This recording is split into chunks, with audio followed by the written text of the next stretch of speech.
porque agora eu posso fumar uma bela obra-prima. Isso! Sobre o que é essa mesmo, hein? É outra? Então isso aí. Boa noite, eu sou o Bruno Falcão. E eu sou Arthur Demarré. E nós somos os Miseráveis. Então, em complemento da aula anterior Sobre linguagem. A aula de hoje nós vamos falar sobre o nominalismo. Vamos entrar aqui. O que a gente vai falar aqui hoje é sobre a quebra com a filosofia clássica na história do Ocidente, que se deu ali no ano de 1300 e pouco, com um frade franciscano chamado Guilherme de Ockham, tá? Gravem bem este nome. Isso é um ponto de inflexão na história do Ocidente fundamental, assim. E começa no debate das ideias, né? Daí que o Richard M. Weaver vai escrever lá Ideias Têm Consequências. Já falamos aqui. E é verdade, né? Porque são as ideias que engendram as ações humanas. E é muito barra pesado o que aconteceu ali. Nós vivemos os desdobramentos disso até hoje. E por isso que é tão importante você conhecer a história das ideias, no caso aqui a história da filosofia. Porque você rastrear as ideias, você percebe, você consegue se situar melhor. Em problemas muito atuais, né? Exato. É isso aí. Falou e disse. E o Guilherme de Ockham, baseado num problema teológico, né, que é o problema do voluntarismo, ele vai tirar uma consequência filosófica. E essa consequência filosófica vai dar problema. Já falou, a nossa escola aqui inteira é baseada nisso, né? A noção do realismo filosófico, né? Essa aula aqui é um complemento dessa primeira aula sobre filosofia da linguagem. E basicamente a tradição aristotélico-tomista, né, parte do pressuposto de que a realidade é inteligível, e de fato ela é, né? E que nós conseguimos inteligir a realidade que em si mesma é inteligível. Eu planto uma sementinha de pera, né? Não vai nascer macaquinho, não vai nascer cachorro, não vai nascer dinheiro, né? E por menos extraordinário que fosse, ainda seria extraordinário, fantástico, se nascesse maçã. E não nasce maçã, nasce pera. No momento que você percebe isso, você percebe que existe uma estrutura de ordem, né? Uma estrutura de inteligibilidade. Falávamos aqui do nosso professor, querido orientador Joatas Belo. Grande, né? professor. Meu tema final de TCC foi sobre o princípio de inteligibilidade Eu do tenho mundo. aqui. Tá aqui embaixo, aqui, em algum lugar. É uma obra-prima. É. E isso sempre foi o que me cativou, né? Verdade. Você sempre falou sobre Porque isso é voltar à minha infância, cara. Isso é voltar a um senso de lucidez que as crianças têm. E depois você descobre que tem toda uma tradição ancorada nisso, você fala, meu Deus do céu, né? O mundo é melhor do que eu pensava quando eu era criança. Porque agora eu posso fumar, posso tomar café, posso beber, brincadeira. O cara tá indo, né? Aí ele tá indo, aí ele para de ir. Ele para, faz essas coisas. É uma digressão. É digressão. Né? Como é que o nominalismo surge? Deixa eu falar, calma. E eu nem bebo, tu bem sabe disso. Eu só me permito tomar uma cerveja com esse digníssimo que está aqui. É mesmo? Pô. Voltando. Então você tem a estrutura de inteligibilidade do real, né? E nós conseguimos captar a essência das coisas. Nós já falamos inúmeras vezes aqui. Tá bom. Como é que Guilherme de Ockham vai se posicionar em relação a isso?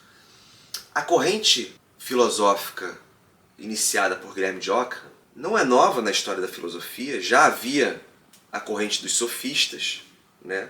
No entanto, o que o Ockham faz ali é um outro caminho, mas que vai desembocar nesse mesmo rio, né? O nominalismo, ele vai afirmar o seguinte, vai dizer o seguinte, que quando eu vejo um cavalo, diferente daquilo que Aristóteles postulou, Aristóteles vai dizer o seguinte, quando eu vejo um cavalo, eu abstraio a cavalidade do cavalo, a substância, aquilo que substá, o princípio de ordem, a estrutura interna, o círculo de latência, a proporcionalidade intrínseca, né, como diria o Mário Ferreira dos Santos, não é isso? O universal não é um termo adequado porque a gente está falando aqui, porque universal, segundo a filosofia, não vou entrar aqui, se dá na mente só. Nós captamos a essência, então, a ideia, segundo Platão, né? O círculo de latência, segundo Olavo. Essência essa que é partilhada pelos outros Cada cavalo individual que eu vejo, essência. malhadinho, tá lá o outro cavalo branquinho, preto lá correndo, né? Tá aqui esse pequenininho deitado aqui, passando mal, né? Sei lá, todos os cavalos, apesar das suas características individuais, né? São cavalos justamente porque partilham de uma mesma essência, a cavalidade do cavalo, perfeito? Ok. E Aristóteles vai dizer que nós não precisamos ver dois cavalos, né? Nós vemos um cavalo só e abstraímos o seu princípio de inteligibilidade, a sua essência, né? A cavalidade do cavalo, perfeito? Aquilo pelo qual o cavalo é um cavalo, tá? O quid, a quididade é um outro nome. Quid em latim é o que da coisa. Exato. O que da coisa. O que ela é. Pois bem, o que Ockham vai dizer, né? Ockham vai dizer que não é assim que funciona. Eu já vou dizer o motivo pelo qual ele chega a isso, que não é um motivo filosófico, é um motivo teológico e errado. O motivo, então, o que ele vai dizer, perdão, com relação à filosofia aristotélico-tomista, né? Não é assim que funciona a coisa, né? O que acontece é que eu vejo um cavalo, né? Eu vejo outro cavalo, eu vejo mais outro cavalo, né? E por uma questão de economia mental, eu percebo pela semelhança entre eles, né? Por uma questão de economia mental, eu junto tudo isso, né, numa classe nominal, num nome. Daí que vem nominalismo. Percebem? Qual é a consequência imediata disso? A consequência imediata disso é a quebra entre o casamento perfeito da inteligência com a estrutura do real. Da inteligência humana com a inteligibilidade do real. O que o Ockham está dizendo é que existe agora um divórcio entre a mente e o real. Perfeito?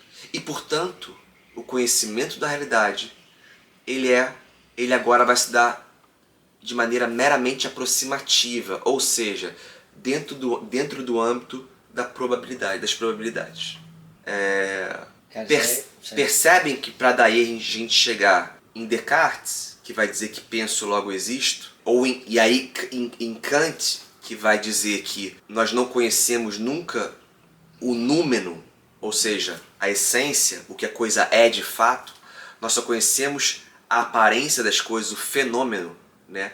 A impressão que me chega pelos sentidos, o que é ordenada o que eu conheço da realidade, segundo Kant, nada mais é do que uma projeção da razão. E não entendida isso em termos aristotélicos, né? Porque, sendo mais claro, antes você tinha a noção de que a razão ela extrai o sentido das coisas. Agora, com a filosofia moderna, que está ancorada em Ockham, é o começo de tudo, você vai ter a noção de que a razão ela projeta o sentido das coisas na realidade.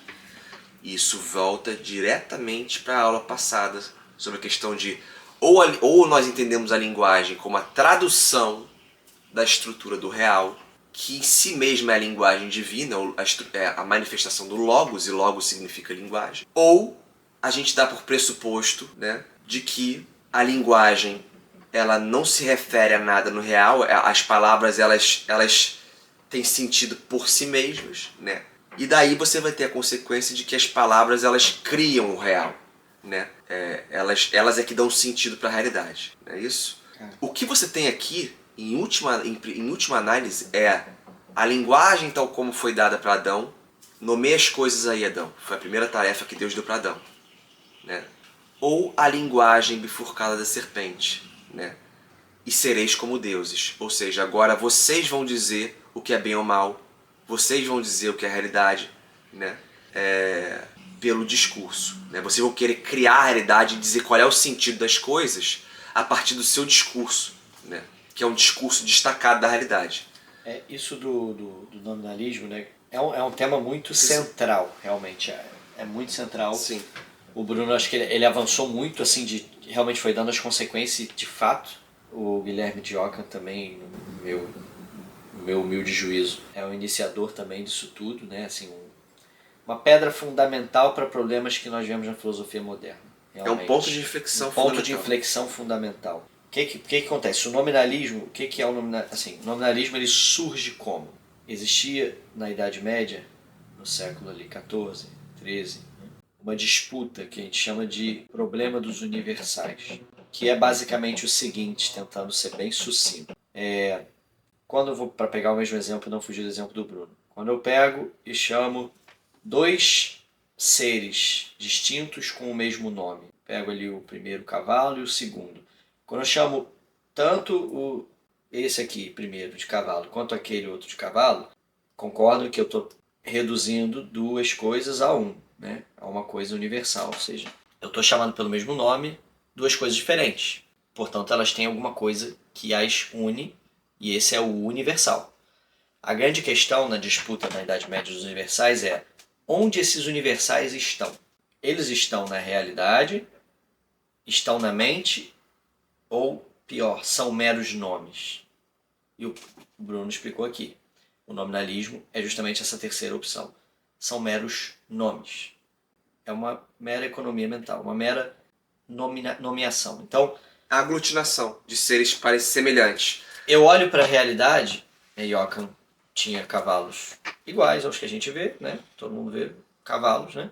Esses cavalos que nós podemos ver, que estavam na frente do Ockham, o Ockham falava, olha, são seres parecidos, exteriormente, né? Tem características semelhantes, e para facilitar a gente chama com o mesmo nome, porque seria chato, imagina, seria quase impossível para a vida ficar chamando cada um por um nome diferente. Cada vez que eu vi um cavalo, tem que dar o nome de cavalo. Imagina, impossível, né? Então, ó, falou. Então, por mera convenção, A nossa mente faz isso. a gente vem e chama de cavalo. Mas na realidade, ou seja, na coisa, no cavalo mesmo lá, que está lá, o cavalo concreto, não existe esse tal de universal cavalo. Essa essência, esse princípio de ordem. Ser humano. Então aqui eu sou ser humano, Bruno é ser humano. Olha, para quem é nominalista, isso é um mero nome. Não existe nada na realidade, aqui em mim, concretamente no Bruno, que nos faça poder chamar por esse nome. Ou seja, não existe uma essência ontológica, ou seja, que está no ser do ser humano. E de nenhuma coisa, provoca. De nada. Pra daí cair em Sartre, né? Exato. Mas tudo bem. Então, o problema dos universais é esse. E o Ockham adotou essa posição. Qual que é o grande problema disso? O grande problema disso é que, novamente, ideias têm consequências. Então, essa especulação do Ockham, teórica, isso vai degringolar na história da filosofia e vai ser justificativo para os maiores absurdos. Uma premissa que justifica os maiores absurdos. Por exemplo, tá? Vamos dar um exemplo aqui bem claro. A mulher, quando fica grávida, ela tem, né, o neném, ela está grávida, e nós chamamos de um ser humano. Ele partilha da mesma essência de um ser humano. Agora, se eu tenho outras intenções para com aquele ser humano, ancorado numa filosofia nominalista, eu posso chegar e dizer, não, é um mero feto. Já começo a chamar de outro nome, não é um ser humano. É um aglomerado de células. É um aglomerado de células. Eu invento outro nome para aquele ser que nós sabemos que é um ser humano. E eu justifico, já que ele não partilha da mesma essência humana, que eu posso então matá-lo, porque ele não goza dos mesmos direitos. Eu posso abortá-lo. Ele não é um ser humano completo, ele não tem a essência humana. Ou seja, eu consigo, a partir de uma filosofia dessa, ter as atitudes mais arbitrárias possíveis. Porque nada é universal. Se eu não tenho uma essência universal, obviamente eu não tenho aplicações universais para essas coisas. Entra no âmbito da moral. Por que valeria a mesma coisa moralmente para mim e para o Bruno? Sim. Se a gente não partilha da mesma essência. Concordam? Ou seja, por que, sei lá, para mim é um dever moral respeitar os meus pais? Honrar os meus pais? Por que isso teria obrigação também para o Bruno? Se não há um universal que nos une nessa moral. Porque isso degringola nisso, né? Ou seja... Perfeito. Essência humana não existe. Portanto, não existe moral humana. Concordam? Assim, não existe ser humano. Tem lá o homem. Se eu não tenho o homem, eu tenho um bando de seres parecidos, dispersos. Eu também não tenho uma moral única. Obviamente. Você vai voltar ao você tem, Pistis. cada um tem a sua moral, porque cada um é uma coisa. Não tem um universal que os une na realidade. Né? E aí complica demais. Né? Complica demais. Então percebam a nocividade de uma filosofia dessa. E percebo não só isso, isso é um rebaixamento da inteligência humana. Isso que é o pior. Só para completar o argumento. É um rebaixamento da nossa inteligência. Por quê? Qual é o tipo de ser que não consegue lidar com universais na realidade. São os animais. Os animais, eles, de certa maneira, se orientam na realidade, um cachorro, por exemplo, como um nominalista. Por quê? O cachorro, ele não tem a capacidade mental de perceber a essência universal das coisas. Quando o cachorro... Tá universal no particular. Quando o cachorro ele só é capaz do imediatismo que está na frente dele e entender Exato. aquele particular na hora. Então quando o cachorro vê na frente dele... Ele simplesmente reage ao Quando o imediatismo. cachorro vê na frente dele uma cadela no cio, por exemplo, estou pensando isso aqui na cabeça agora, vocês me desculpem se sair meio chulo assim o exemplo, mas quando o cachorro vê uma cadela no cio na frente dele, ele vai lá e cruza com a cadela, quer cruzar, ele está vendo aquele particular, ele está entendendo que ela está no cio, ou seja, ele está captando essa mensagem, e ele vai lá e faz a ação certinho, e vai lá e cruza com a cadela e dá filhote. Ele agiu particularmente, entendeu a situação particularmente. Mas o cachorro não é capaz de, depois de ter cruzado, sentar e raciocinar e refletir. É um universal. Quando um cachorro, como eu, se une com uma cadela no cio, nasce uma prole. Ele não consegue captar essa realidade. Ele só consegue fazer lá porque ele entendeu aquela realidade particular na hora ali. Ele não sabe que tem aquela essência, aquela realidade, aquela regra universal, aquela lei, aquele nomos. Agora, quando nós seres humanos nos colocamos nessa posição de, olha, eu vi aqui um cachorro, né, se unindo a uma cadela, isso tem um nome, se chama cruzar, né, ou transar. Coito, canino. E se eu não entendo que isso é universal, eu olho para aquela realidade e não consigo captar a universalidade dela, eu não consigo entender o que foi aquilo de fato. Eu consigo me localizar só naquele momento. Agora, eu não consigo, por exemplo, ter a previsibilidade que isso pode acontecer com o meu cachorrinho. Eu vi com esse na rua, mas eu não consigo olhar para o meu cachorro e entender que, já que ele também não é cachorro, lembrem, né? Eu estou olhando aquele cachorro naquela hora, que é alguma coisa que não é um cachorro, né? Não partir da essência de cachorro, então ele é um ser qualquer, sem uma essência, que está fazendo uma coisa qualquer com outro qualquer. sim. Como é que eu posso prever né, de maneira inteligente que o meu cachorro, que eu tenho na minha casa, também terá o seu momento de encontrar uma cadela no cio e gerar a mesma consequência, sem precisar ver isso na minha frente? Ou seja, raciocinar sem ter a coisa na frente. Capital universal sem ter o sensível na minha frente. Prever isso, entender o que é um coito de canino. Entendi esse ponto. Então, o nominalismo é um raciocínio de animal, com todas as, obviamente, os ornamentos, as coisas que parecem muito, muito legais, né? Muito fancy, né? Muito chiques. Mas, no fundo, metafisicamente falando, o nominalismo ele é um rebaixamento da inteligência humana, me parece. Porque o nominalismo ele só considera o individual, Exato. né? E não universal. Então, Ele só consegue lidar com o particular. Exato. E quem só lida com o particular? É ser humano ou é animal? Não, até porque a própria palavra particular... Bom, não vou entrar nisso aqui agora, senão... Mas, tá. Não, fala. Não, isso vai ficar muito longo. Mas é isso. É isso. Eu ia falar o particular, ele só é particular enquanto parte de uma hierarquia, né? Sim.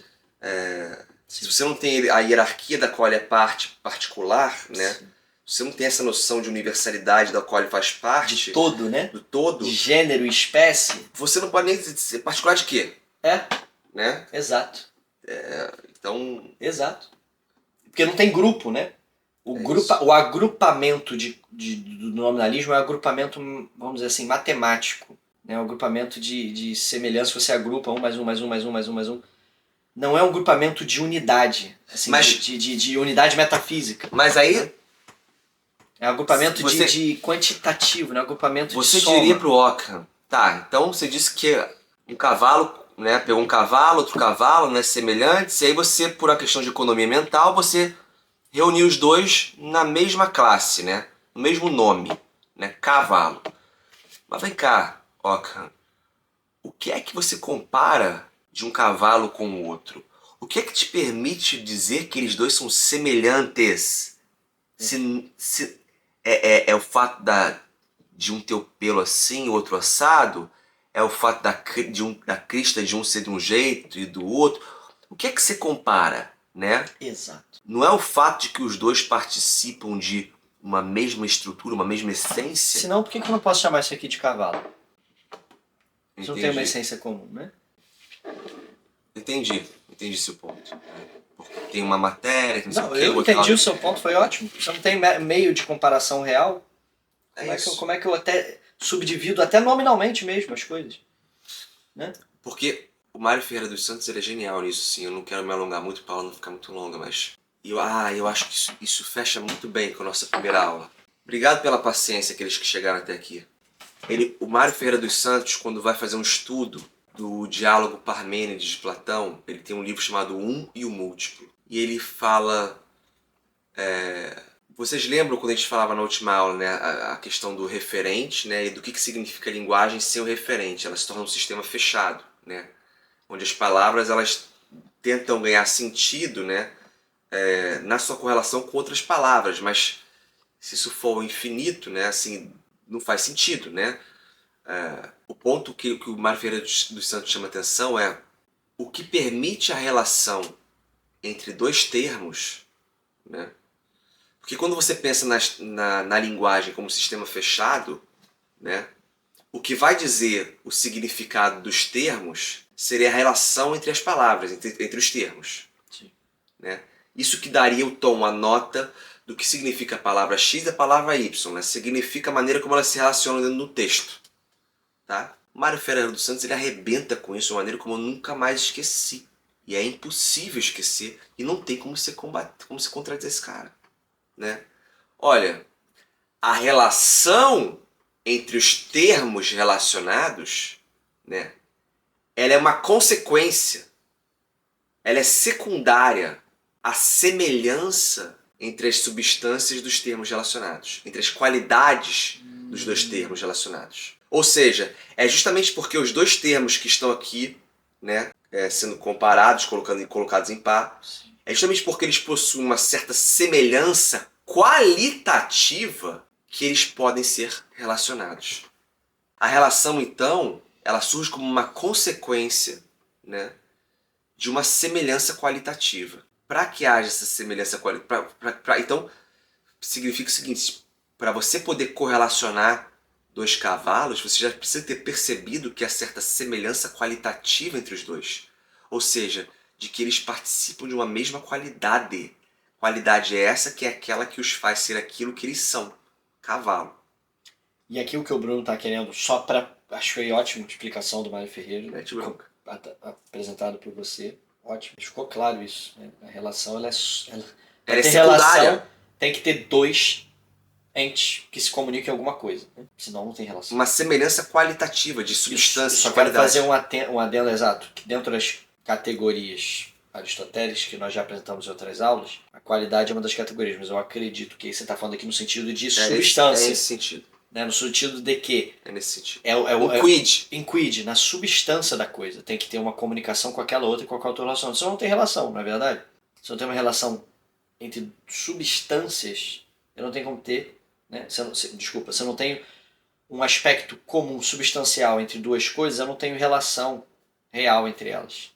Acho que é isso, né? É isso, tá? Qualidade nesse sentido, né? Porque quando a gente pega dois cavalos e a gente chama os dois de cavalo, não é porque tem alguma coisa dele. Não é por um mero, não é por uma questão arbitrária minha, sim. Né? É porque para comparar os dois, você já comparou os dois naquilo que eles se assemelham. Cavalo, né? Ser cavalo. E aquilo que eles se assemelham, ou seja, a correlação que você faz entre um e o outro, ela é secundária a uma percepção de que os dois participam de uma mesma substância. Sim. Né? Que é justamente o que permite você correlacioná-los. Né? Senão a gente volta naquilo. Por que não chamar então um cachorro de cavalo? Porque quando eu correlaciono, sei lá, um cavalo com uma xícara, né? Eu estou correlacionando eles em cima, aquilo que estabelece a ponte que permite comparar um cavalo com uma xícara, né?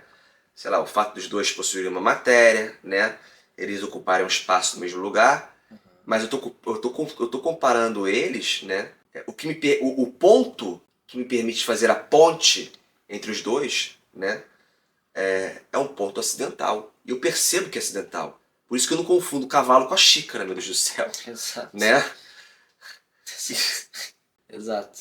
Não é substancial. Né? É uma coisa que os une de tal maneira que você pode dizer que é uma essência. Não consigo ser mais claro do que isso nesse sentido, porra. Acho que agora que eu fui no ponto. Né?